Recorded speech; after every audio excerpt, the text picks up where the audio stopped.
Hi, everyone. Welcome back to the podcast. Welcome all new listeners and welcome back to those who have heard my content in the past. If you want to know what PT burnout is, what it is, and how to avoid it, you need to tune into this episode.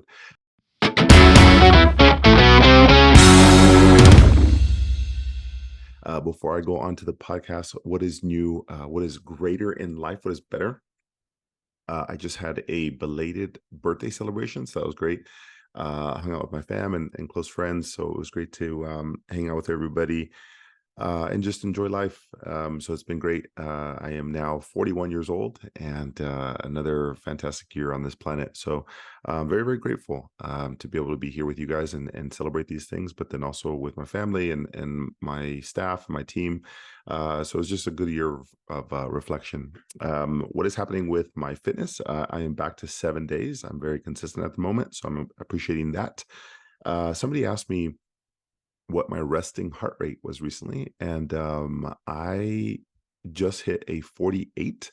That was pretty good. And I think my sleep is about 8.5 hours, and my HRV is around 50. So yeah, just trying to keep those numbers up and keep those steady. What is happening with my kids? My kids are still doing jujitsu. They're loving that. Here's an interesting one.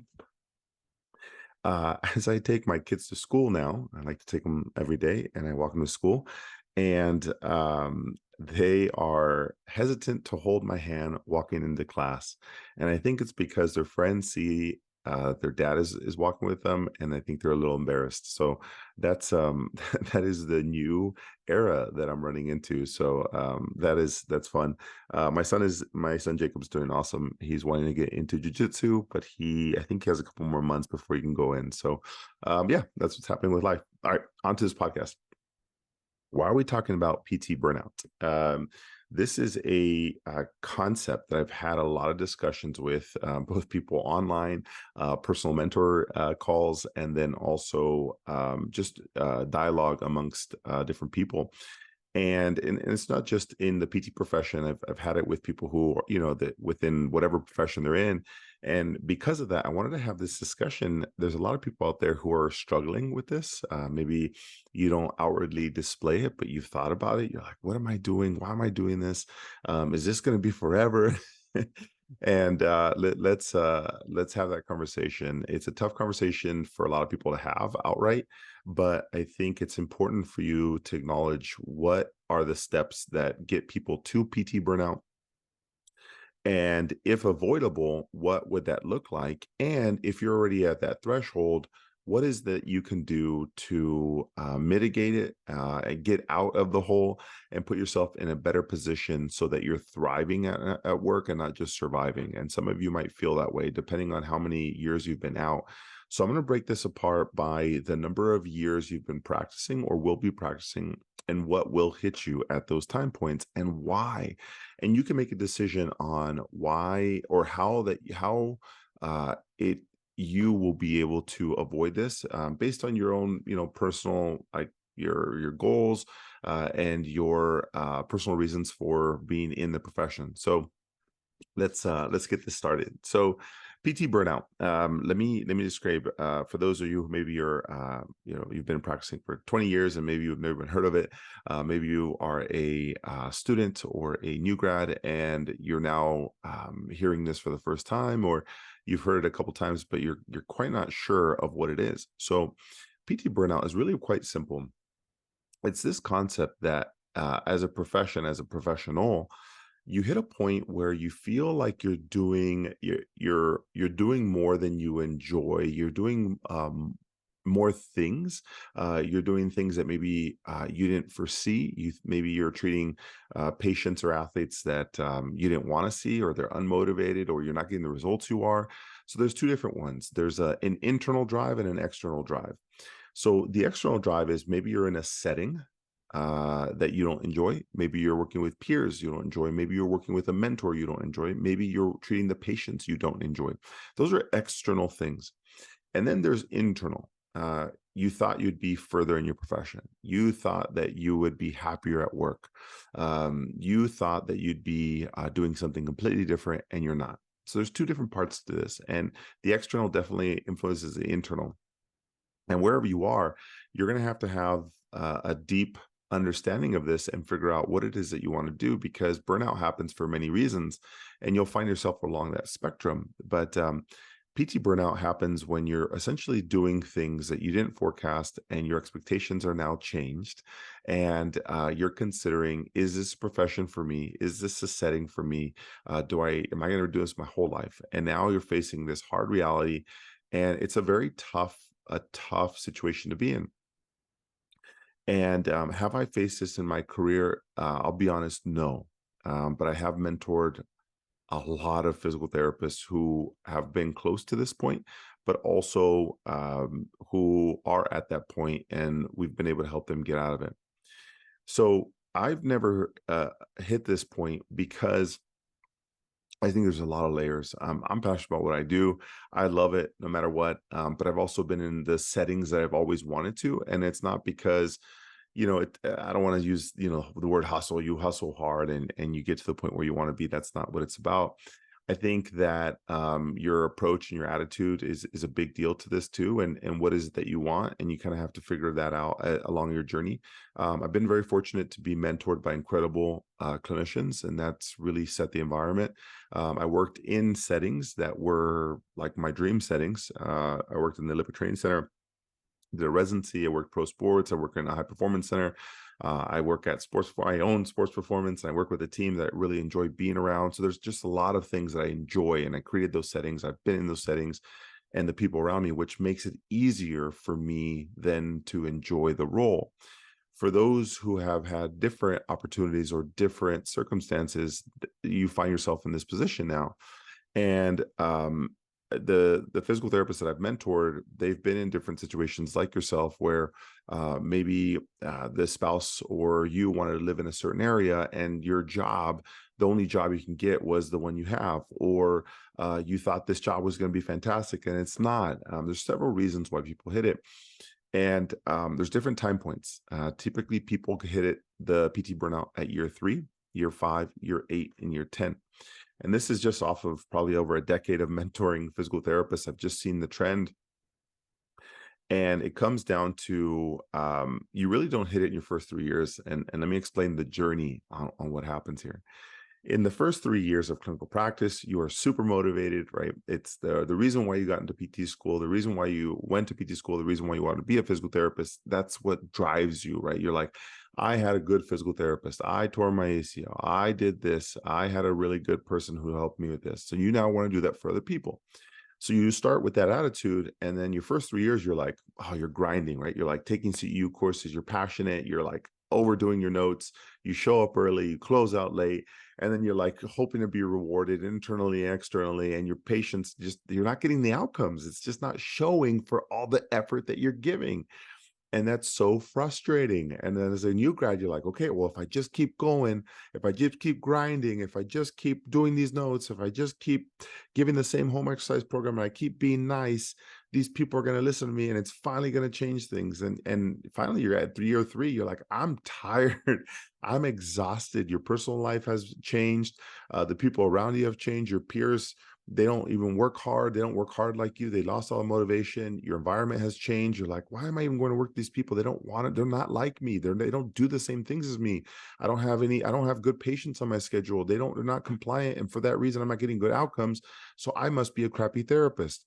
I must be the reason. I'm the reason why people aren't getting better. So you just get frustrated. Now you have this internal challenge where you're like, do I even enjoy this anymore? Is physical therapy for me? And you just go through this process, and you find yourself on Instagram and YouTube, and you're like, man, everyone else is changing jobs. Why am I not happy? They all look happy. And I'm telling you this, I'm passionate about it. It's just a normal, this is the normal cascade of events that happens to physical therapists. And the next one is those who found a way around it. Maybe they went around it and they said, hey, you know what, I'm going to focus less on my notes. I'm not going to do so many CEUs. You become apathetic, right? You're just like, I'm going to care less. How about that? That's the solution. I'm going to care less. I'm not going to work as hard. I'll care less, and I'll just kind of do my personal life, and I'll just go to work and treat it like a job. That's year 5 burnout. You're like, you push through the 3, you're at year 4, year 5, you did the apathy, and you're like, man, this is still not for me. Like maybe I've tried this route. Like, is this the thing that I want? And there's just a lot of layers to why people at the year 5 do this. But if you find your stuff at year 5, there's ways around this. And you have to figure out, is it an internal thing, truly an internal thing, or an external thing? And those who make it past year 5, you have a next challenge for 2 to 3 more years. This is the challenge people have. They start having families. They start, either looking at homes or settling down or whatever it is. And now it's, their environment and their goals change. And so they decide, is this the career for me? And, that's a very normal process. And the thing I tell people throughout that process is, you signed up to help people throughout their lives, and their lives are also going to change, and your lives are going to change. But ultimately, the goal and focus is always to help people achieve more, be better, feel great, do the things that they love, whatever it is. And their lives are going to change, and you're going to help them throughout their journey. You might have a 14-year-old patient that you see when they're 26, then they see they're 35, and they finally have kids, and or whatever it is that they want to do, and they buy a home, and they're now professional, and they're a grandparent, whatever it is. You're going to help people through that process. And what you don't realize is they're going through the same things you do, but you don't know their professional path. You know their fitness and health path. And so you as a clinician have to decide, what is it that you want to be able to help them do? And if your goal is to help people, you also have to understand your role. What you're going to have to figure out is, how are you going to do the same thing for yourself?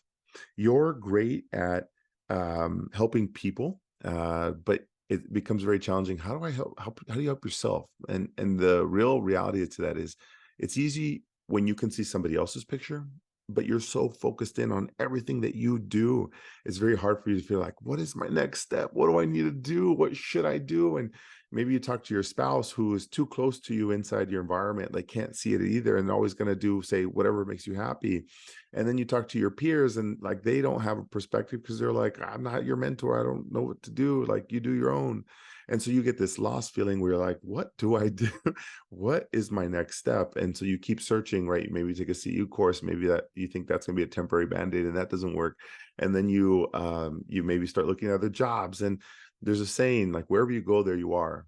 Wherever you go, there you are. So what that means is that unhappy, unfulfilled challenge is still going to follow you to the next job. So it's not like just the environment is the issue. There's an internal challenge, an internal drive that you have to figure out, where's the root of this challenge. And so there's easy ways to dissect this. And if you get to year 8, you're doing great. You're going to have a challenge because of personal life and personal goals change. And then you got to make it to year 10. Year 10 is this monumental component where now you want to like give back. You want to give back to the community. You want to give back to the people. You have more PT students. You want to mentor more. You want to be a clinic director. You finally hit a mark that you're like, oh my gosh, I can practice no problem. It's super easy for me. Now all I have to do is share this with the people in my circle, in my clinic, and all those things.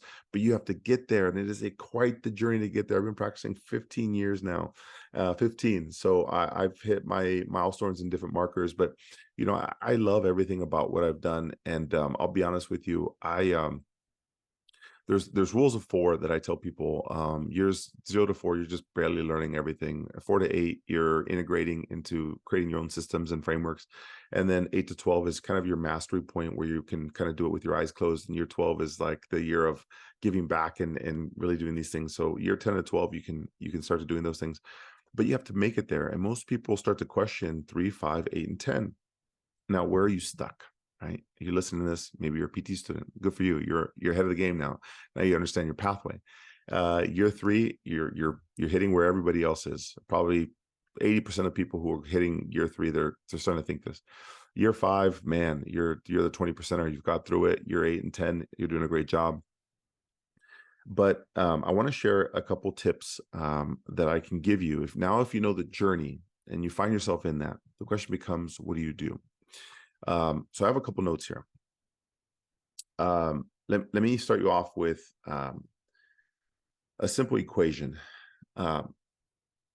Effort plus intent equals results. And this is what I share with my team, all the PTs I mentor. Effort plus intent equals results. E plus I equals R. So we're all trying to get the same results, right? Get somebody pain-free doing the things they love, back to sport, blah, blah, blah. That's the outcome you want.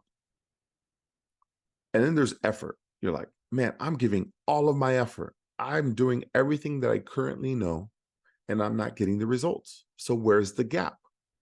It's all based on intent. What I mean by that is, what's the plan? What's the structure? What's the organization? What's the framework? The intent is, how are you approaching these cases with high effort? So imagine this: brand new grad gets a complex case that is a pro athlete. That is a very complicated case. A pro athlete who needs to return to sport in 3 months from a meniscus surgery. That's a hard, complex, short timeline, professional, high pressure.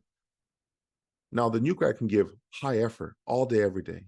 But if they don't have the skill, the structure, the framework, that effort's not going to equal the results. So it's all about your intent. How are you approaching this case? And that's what's going to dictate your result. So if you have high effort, good intent that's structured and planned, you're going to have good results. In your first 0 to 3 years, there's no shortage of effort. You're like, I love this job. I'm going to change the world. But your efforts, your results don't match. You're like, man, I just can't get these people better. What's wrong? The challenge is your intent. Everything, your structure, your plan, your framework, everything else. That's the problem. It's a simple equation. You're like, well, how do I change my intent? It's all about structure and frameworks. If you don't improve your framework and how you approach a patient case, you will never have the results that you want.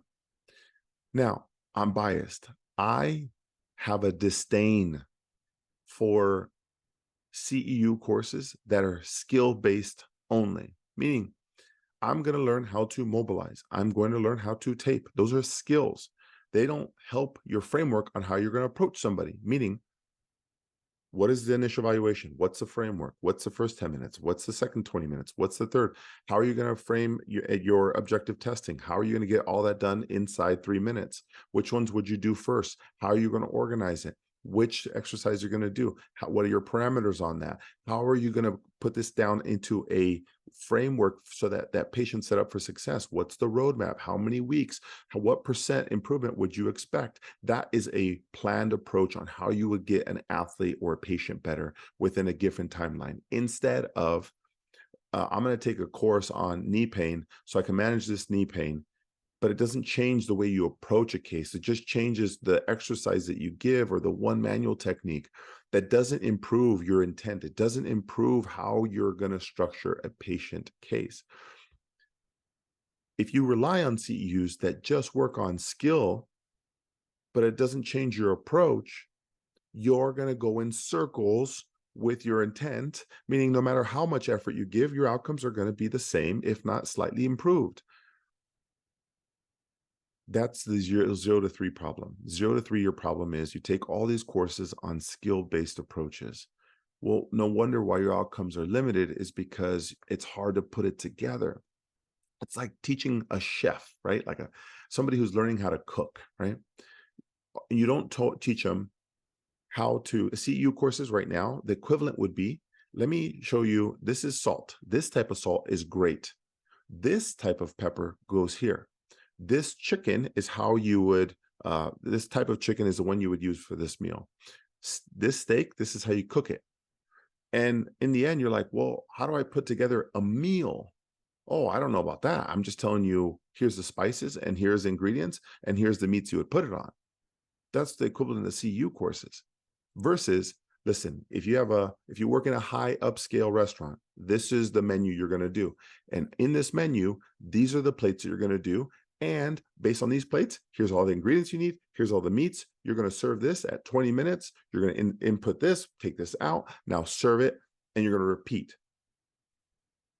But if you just learned, here's your spices, here's your meats, you figure it out, that's the equivalent. So the intent has to change. The way you approach patient cases has to change. You can't just be learning about spices and meats and skills. That's not how it works. No wonder why your outcomes are limited, is because you're approaching the case haphazardly. There's no structure. You're hoping session by session they're going to get better. Well, that's frustrating because to the patient, they're like depending on you. And you're like, I'm doing everything in my power, and my high effort is not showing the cases that I want or the patient outcomes. This is a portion of why PT burnout happens. You don't get the outcomes, which then internally drives you to not enjoy work. You're like, am I really cut out for this? Is this the job I want? No matter how much research you put in, you're just learning about research to learn about the skill, learning about the spice. You got to be able to put this together in a framework that helps people organize it a little differently. And I know it sounds really simple, but that's really what the downside to our profession is, that CEUs drive us to learn skills when we need to improve our approach and our evaluation and our framework on being able to program for people to be able to forecast what is a 12-week progression look like. What's the roadmap for every person coming into your clinic? And once you can see that, you get more clear in your intent. You're like, oh my gosh, that's so easy. Now you plug and play with high effort, with a good plan. Guess what happens? Your outcomes are fantastic. Now you change the internal drive. Now you're happier because you're getting the results you've always wanted. You're doing the thing that you've always dreamed of. Now, there's the external side of that. And I have a couple notes on this too. The external side, there, the external side is you might be in a setting that works with unmotivated patients. That's a little tougher, right? You have a lot of paperwork. Maybe you see a lot of Medicare, a little federal funding. You have unmotivated patients. You have a lot of paperwork. And maybe you're in a setting that only allows you 10 minutes, 8 minutes per patient, 10 minutes, 12 minutes, 15 minutes. So now you have unmotivated patients, limited time with patients, and a lot of paperwork. That makes it a little bit challenging. Now that's a setting challenge. That's a little bit, now you have to figure out, is that the setting that you want? That's a completely different. And that's an external environment that you have to figure out. If that is the problem, that's leading to your PT burnout, then there's your root. Don't blame it on that you're not a good physical therapist. Two different things. One is easily changed. The other is a deep conversation with yourself in terms of, do you want this? And is this the job for you? So if you're having poor results, in addition to limited time with patients, unmotivated patients, a lot of paperwork, that makes it very difficult to enjoy your role and your job. But it's not that you're not good. You're just stuck in a setting that doesn't allow you to express your full potential. In addition to this, typically you're working on yourself, you're working on your professional development. And for the first 0 to 3 years, you work on your own personal development outside of this. So maybe during your lunch hour, you're listening to podcasts. In your evenings, you're like reading research. And on Saturdays and Sundays, maybe you're studying for an exam or a certification. And that's very frustrating because you feel like you're putting in all this effort and you're doing the things that you've always been told by the profession, by the leaders, by the mentors. Put energy into yourself, and do all these things. But if the framework is poor and you're just trying to figure out piecemeal things, I'm good at this skill, I'll take this CEU course to get this, better. You're running in circles. I don't know if that's very fixable. And that's a conversation that I'll have with a lot of people I mentor. And no one's ever put that in your face and like, is this a fixable challenge? That's why I can't answer for you, but I will tell you what challenges you need to consider and where's the root of why you're hitting burnout. It's not just because of paperwork. It's not just because of the environment. It's because you're still lost in this loophole of skill-based approach. And if you're trying to improve yourself professionally on the nights and weekends, good for you. That can't stop. So there's other variables that you have to change or adjust. Oh, and by the way, you also want a personal life. You want to be able to go on vacations and do the workouts that you want. And if you find yourself, this was me early in my career, and then as I started my practice, I had one location, and I was so deep entrenched into a skills-based approach, And I ended up, my fitness started dropping off. I hit that year 8, 10 mark, and I had a family, and my priorities went to them, and I was trying to figure out, how do I make all this happen? I was still trying to develop myself, and my fitness went down. And what that did was, I was working on my outcomes. I was working on my framework, so my patients were getting better. I was seeing a lot of patients. I was still working on professional, still get allocating time to my family. And I was always torn. I felt guilty. Like, what if I need time for myself and fitness? And so something had to give, and it wasn't giving my family. And I had to figure out, was it my professional development, or was it my approach to my patients? And that's a hard balance to have, whether you're a father, a mother, a spouse, or it doesn't matter. You're always going to face these challenges. And what's the right direction? The right direction is, I think that you have to have always time for yourself and your fitness. I think if you are not stable in your own, like, you don't feel good about yourself, you're going to bring that onto others, whether that's your spouse or kids. I think you need to be happy internally. So you got to find time for the fitness. I think that's very, very important. So I found that time for my fitness, and I was doing 5 days a week, 1 hour, and it put me in a better place. And I had to figure out, how am I getting more efficient at the things I was doing? I still spent time with the family, and then I had to figure out, what is the challenge with work? How am I going to do this professionally? And I figured out that there's something called a GE spot, a good enough spot. And the GE spot is, what is 80%? What is 80% of what you are doing at 100%? Most people, when they enter PT school, or they enter as a new grad, maybe you might not be married, maybe you don't have kids yet, or maybe you are married but no kids, or you're full throttle into work, and you work really hard, and you always thrive towards 100%. And you're like, I was that straight A student, or always got good grades. And that 100% no longer can be available to you, because you now have more stressors in your life. You have more responsibilities. You have a car payment, you have a house payment, you've got a home environment, you have a dog, a pet, a cat, a turtle, you have kids. Your responsibilities are now shifted onto other things. There's no way you can hit work at 100%. So you have to find what the GE spot is within all of those domains. And what that means is, you can't assume 100% at everything is going to be possible. You will not thrive. You will fail. You will burn out. And so you got to find your GE spot with all of them. So at work, 80% with documentation, just get the thing done. 80% with a home exercise program, just get that done.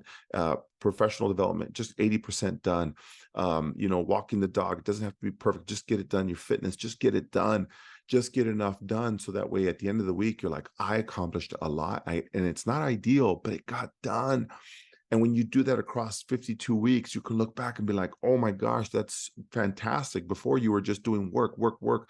You probably gained weight. You weren't happy with yourself. You just get into the spot where you're just not in a good circle. You're not in a good time and place. And that's what happens professionally. But if you do this good enough spot, the GE spot, and you go through this process, you're like, gosh, it's not that bad.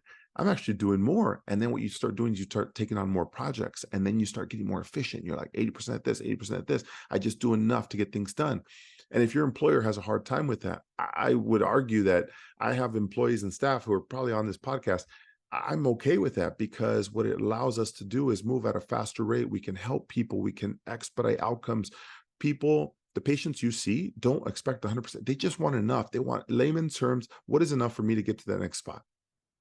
That's all they want. So if you're giving 100, there's a 20% time gap or margin in there where you can be doing other things. They don't expect 100%. That's on you. That's your problem. That's the thing that is limiting your outcomes. You're giving all this effort with poor planning, which is limiting to decreased results. You can still give 80% effort. Just get better at the planning and intent. You'll get better outcomes. That's crazy. It's mind-blowing. So people hit burnout because they have poor results, because they're not approaching it with the right intent. They have limited time with patients. They have unmotivated patients. They have a lot of paperwork. They don't feel like they're getting good at their craft. They're still trying to develop themselves. They don't have time, and they want a personal life, fitness and workouts and vacations and all these other things. I think you have to prioritize. I'll give you guys the solutions, but I think you have to prioritize yourself in this. I think that you prioritized your professional development, and it's time that you put yourself first. It's a big deal to me. I think that's a healthy thing to approach it by. But then there's another side of this on your professional development. You got to get more efficient at what you do, and you stop caring at 100%. That sounds really bad, but it doesn't mean that you don't care about the people you see. You just gotta care less. And that is something not a lot of people talk about. It doesn't mean you don't care about the people. It just means you care less about the documentation. You care less about that home program. You care less so you can be selfish. You have to be selfish. Most of us, we are, anytime that you're in this profession, you're probably a selfless person, right? You're like, I want to help the world, I'm going to conquer everything, and you give all your time and love and energy into it, but you're not getting reciprocated. And you're like, wait a minute, I'm giving everything, but I'm not getting the same, I'm not getting the outcomes. People don't appreciate me, I don't get it. And now you're not, your fitness is not great, and you've given up everything, and you put yourself in a position, you're like, what went wrong? You went from being selfless, and I think that you have to be selfish. You have to put yourself first. And that's a big piece on why people hit burnout. There's a lot of different areas and challenges. Let me give you the solutions. There's two different sides. There's a personal solution and a professional solution. Let me give you the personal, because that's very, very important. I think you have to have planned vacations. I don't think you wait till you hit burnout and then you're like, oh, I need a vacation. I think when you plan vacations, if you have an ideal world and you know personally that you hit burnout, you get tired, why don't you have 3-day weekends every other month? Why don't you do a week-long vacation in the middle of the summer? Why don't you do 4-day, I don't know, staycations every quarter? And if you do it that way, guess what? You're less likely to hit burnout. Why? Because you have decompression, planned decompression time. It's the equivalent of doing programming for an athlete. You know that every 5 weeks, you're probably going to have a deload, or every 4 weeks, you're going to have a deload week. In strength and conditioning, you need deload. Why? Because the central nervous system will burn out. You can't go at a high intensity for longer than 4 weeks because you're going to have a central nervous system that's fatigued. Well, that's the same thing as PT burnout. You think because in PT school, you could do it for like 4 or 5 straight months. Yeah, when you only had one responsibility, get the grades.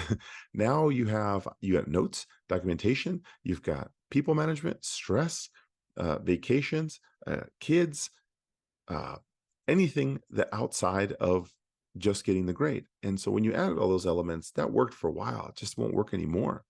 And I think that you have to have planned deload weeks of decompression to allow your central nervous system to relax, just like you would program for athletes in strength and conditioning. So I think you need planned vacations. Commit to it. And then another one that I advocate for is commit to a fitness goal.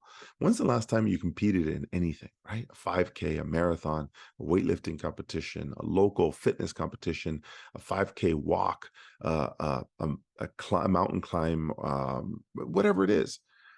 I think a lot of PTs in the professional career, maybe you're I don't know, 10 years in, you have family, whatever it is, you commit yourself to so many people, right? You commit yourself to your patients, you commit yourself to your family, you commit yourself to your dog, your kids, and you haven't really challenged yourself and committed to something, right? And so finding a fitness target will be good because it sets your mind and path down something that you're like, I've committed, I've paid $100 for this thing, I'm going to do it. Now, every week I have to do this. And you won't, if you don't pay, you don't pay attention. And so if you put money into a fitness goal, you now have committed, you're more likely to stay on track with that. Now it forces you to have mental decompression. If you have planned vacations, you now can organize those things. And the problem is that you're going session by session with your patients, meaning you're the let's see how it goes PT. You're like, let me see if you get better week to week. That's the same thing with your professional development. Let's just see if it feels better if I just keep like chugging along. And you don't have planned vacations, no fitness goal, you have nothing to look forward to. So you have no organization. And what that puts you in is just central nervous system fatigue. And that's why you burn out, on top of you're not doing the fitness, you're not you have a lot of paperwork, you're trying to overload yourself, you're doing all these things, you're just not putting a lot of time in yourself. So that's the personal side. Get on planned vacations, commit to a fitness goal. Professionally, I think that you have to find the GE spot, good enough spot. I think you just got to be efficient and effective with documentation. Just get the thing done. Who cares? Just do it. Just get it done.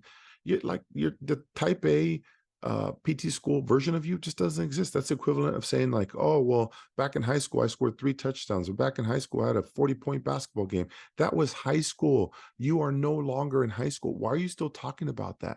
So why are you still practicing or doing things like you did in undergrad or in PT school at 100%? You were the type A doing all these things. Why would you allow yourself to still be doing that today. That's like people who say like, well, that's how I did in PT school. That's how I got through. I read all the books. I did all these things. Yeah, that was high school. You're now in the big leagues. You're in college. You're in the pros. You can't be doing that anymore. And I think that that is a point in time where you have to realize whatever got you here won't get you there. You can't keep going using the same things that got you there. That's like an NFL wide receiver or quarterback saying, when I was high school, I used to throw like this, so I'm going to do this in the pros.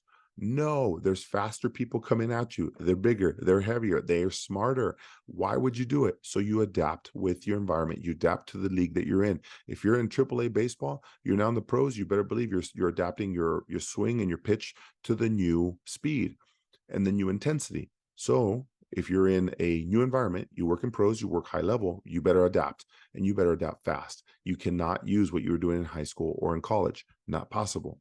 So find the GE spot, become more efficient and effective with documentation.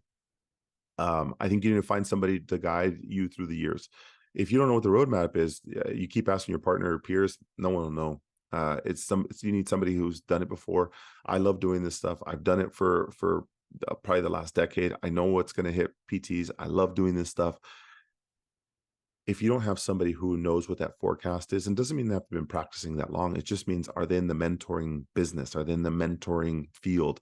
If you have a peer who's your mentor, but they still have a hard time finding solutions themselves, it's like having a quarterback. Say you're the quarterback, you're the first string, and you ask the second string quarterback to help you, or you're a second string, you ask the first string quarterback. They're too busy trying to figure out their own method. It's hard to get mentorship for somebody who's doing the same thing. Now, if you're a second string quarterback and you're trying to figure out what to do, who do you ask? The coach, who does it 40 hours a week, 7 days a week. That is the person you ask. The person who has resources, the person who does it all the time. So find a mentor that's just not lost. To just make sure they're not just the first string quarterback. They're the person who is the coach. They're the person who's doing this for a living. They obsess about mentorship. They don't obsess about the right mobilization. They obsess about what's the path, where are you missing, what is it that you can't see, what is it that's the next step for you in your career. If they're just showing you skills, you're going to be stuck in a skill-based, spice-based style of cooking. Not possible. Focus less on being nice and focus on being respected. You've always been a selfless person, right? That's what got you into this profession. You're like, I want to help people. And at some point you weren't appreciated. You weren't taken advantage of, but you just weren't appreciated. And at some point you have to figure out, I'm not here to be liked. I'm here to be respected. People want outcomes. They remember clinicians who get outcomes, who make it an enjoyable experience, but ultimately get outcomes. What if you had a really nice surgeon who had really bad outcomes? You'd be like, I don't care how nice you are. I want my knee feeling better. That's the same with the PT. So stop trying to be focused on being nice. Sometimes you have to flip the switch and tell people what to do, direct them, and just make sure that they do it. I know this is not going to be good. This is what we have to do. If you want the outcome, this is the path. If you focus on being nice, people walk all over you, all while you don't get the outcomes. They're not listening to you. They walk all over you. They no-show. They show up 10 minutes late. They're non-compliant. You got a lot of paperwork. Guess what? That's on you. You have to hit a point or a threshold where you're like, I'm sick and tired of it. You have to be respected, not liked. So number one, be efficient and effective with documentation. Find somebody to guide you. Focus less on being nice and being respected. You have to have planned progressions, your framework. You need a roadmap to people so that way you have to work less every single session. When you go session by session, you are working so hard every single session to make sure that people are happy and doing the right things, or just give them a framework. Work hard to create one master plan. Here's a forecast for 10 to 12 weeks. Figure it out. If you don't do it, it's your fault. Here you go, Mrs. Jones. Boom. You just do that to every single patient, and they now have roadmaps on the responsibility on them. When you're more efficient with your documentation. Imagine this. You can document faster, more efficient, you care less, do that. You have somebody to guide you. You have planned progressions. You're being respected. At work, you're like, this is easy. I'm crushing it. People enjoy coming in and they're getting outcomes, and I don't have to give all of my energy to them. Guess what? You're in a better place. Ultimately, you have to know about setting people up with better expectations about what it is that you do, how you're going to do it, and where they lie within this plan. Most of the time, PTs want to be nice. Yeah, if you don't want to do it, that's okay. Don't worry about it. It might hurt a little bit. You're putting all the onus on you. And that's why you feel burnt out, because you take in all this energy, all this stress. Why? Because you don't want to put it on the other person. You want to be, you're fearful of being judged. You want to be nice. Forget that. You have to be respected. At some point, you're going to hit the wall. And if you're going to do this, then don't complain that you're burned out. That's your fault. That's what you have to understand. If it's a setting challenge, you have to figure that out too. But ultimately, it's not because you're not good at your craft. You're just not organizing things. You don't have planned progressions. You're not efficient. You're not taking planned vacations. You're not committing to a fitness goal. You're not being respected, and you don't have a mentor. Well, of course, you're lost. You're in a place where you're like, what do I do? How do I do it? It must be me. So I'll go out and try and find a CEO course that makes me feel better. That's the answer. It's not the case. You just need a better environment. You got to plan more efficiently. You have to care less. You have to be selfish. You have to be respected. Learn how to set expectations for the people inside your patient caseload. But if you're hoping for things to change or happen or change magically for yourself, this is when burnout happens. It's not your employer or the employees around you or the patients, it's you. And that's when burnout happens. No one else is going to do this for you. And it is absolutely your challenge. And people say, well, I don't know if PT is a profession for me. Even if you were an ophthalmologist, you're still going to face the same challenges. Even if you were a chef, you're going to do the same things. If you're a football coach, you're going to have the same problems. You're always going to be liked. You're not going to be firm. You have no planned progressions. You have no planned vacations. You're not committing to a fitness goal. You're just lost, and you're hoping things will get better. And no matter what profession you're in, the same problem exists. Wherever you go, there you are. So if you're really looking to make a change in your burnout, is it you? Is it your setting? Figure that out. What's the root cause of this? And ultimately, what's the plan? What does a dream year look like? If you can map out, your vacations for the year, what would that look like? What's a fitness goal you've always wanted to try? Do that. If you can create programs for your low backs and shoulders, and you can have a general framework and a template with some modifications, could you give those to your patients and say, here's the plan for the next 8 weeks? You have planned vacations, planned fitness goals, plan structured exercises and programs for people. You're efficient with your documentation. You now have more time on your hands. You don't have to work on weekends. You can allocate that to your family, your spouse, your kids, your dogs, yourself. You can be doing fitness activities. I just bought you like 10 hours a week. And the enjoyment and fulfillment is massive. And that saves you from making a big mistake on quitting. It's not the profession. It's not your degree. It's you. Figure it out what the challenge is. If it's a setting, then that's the decision you have to make. But if it's you, this brings a little bit more to light. Fix you as much as you can. And then if it's a setting, and then at some point you have to decide what your priorities are. But don't blame it on the profession. Don't do that. It's not fair. It's a great profession. There's people out there who need help for the rest of their lives. Our profession will be around for ever. It's the person who's inside that profession will dictate that. So I hope this helps. I get fired up about this. I love the concept of burnout. I've helped so many people conquer this, overcome it, work through it, navigate it. And it just gets me fired up. And I enjoy it because there's hard conversations you have to have with yourself. And I've been through these personally. People help me with these type of things. What is it that I enjoy? What do I love? And you just keep driving at that passion. You keep that high. My effort was high, but my intent was off. And I always keep refining my intent, because of my efforts. There's not going to be a shortage of my intent or my effort. I just need to change my intent. What's my framework? How am I approaching this? How am I doing this mentoring? How am I helping people? Guess what? That's what good outcomes suggest and indicate. So if this fires you up, I love this. If you're like, hey, I'm stuck here, or I'm hitting that point, most people, when they have this challenge, they realize that, they can't do it by themselves. And that's why I started my Sports PT Academy, purely to help people like yourselves navigate these things, not just burnout, but everything, right? From back pain cases to professional development, the career path, the roadmaps, the framework. It's all about the intent. If you have high effort and you feel lost with your intent, you're like, man, I'm just not getting the outcomes I want professionally with my career path or with patient case and outcomes. Even if your effort's high and your outcomes are not good, it's all about how you're approaching things. And that's your intent. And that's where I can help people the most. So if you're lost, if you're like, I don't want to be lost, I'm a 30-year PT student, I'm a first-year new grad, I'm a 10-year out veteran of my professional development, and I feel like burnt out, or I feel like I'm going to hit it, join my academy. It's the next step for you. I opened it up for 5 seats. We have one space left. I like to welcome. I don't want to mess up the name. On God, if you're listening, we're excited to have you in. But the rest of the planet out there listening to this podcast, I'd love to have you inside the group. If you are interested, the registration is open. We have a limited number of seats. Like I said, I'll take one more person inside this group, and I'll see what the next step is.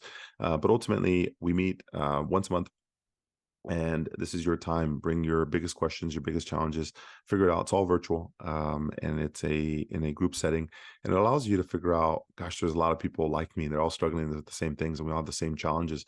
And the minute you start hearing everybody else talk, you're like, all right, I'm on the right path. I need to make these adjustments on your intent, because everybody who's in this academy has a high effort. These people are superstars and they're rock stars, and they want to continue being rock stars. So if you are not where you want to be professionally, if you're not getting the outcomes that you want with your patients, this is the next step for you. If you're interested in my academy, you can go on to the webpage. It's drchrisgarcia.com/academy, or get on a call with me or my team and set that up. Dr. Chris at drchrisgarcia.com. Otherwise, I'm excited this has helped you in your professional career path. Let me know how you're doing. Send me an email. If not, I will see you guys on the next episode. All right, take care.